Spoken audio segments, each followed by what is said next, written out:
In 1970, the so-called Friedman Doctrine became the corporate Bible of greed. In 1970, economist Milton Friedman wrote that the only social responsibility of a business was to increase its profits. 50 years later, that sentence has done more damage to working people than any law that has ever been passed. Friedman published his essay in the New York Times on September 13, 1970. He argued that corporations should only serve one master, the shareholder, and that everything else, like paying fair wages or protecting the environment, was a distraction from freedom.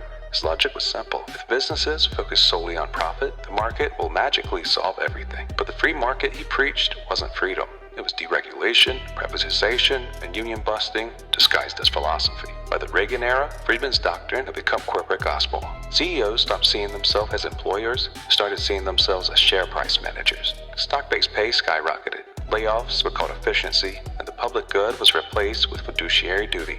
Pensions disappeared, wages froze.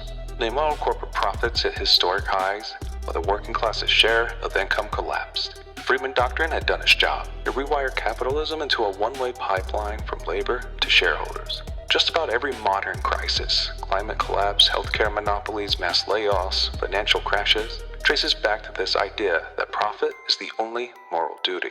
When companies poison water, underpay workers, or automate entire towns out of existence, they can point back to Friedman and say, "We're just doing our job."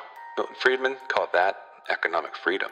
But what he really created was moral bankruptcy, a world where profit isn't just the goal, it's always the excuse.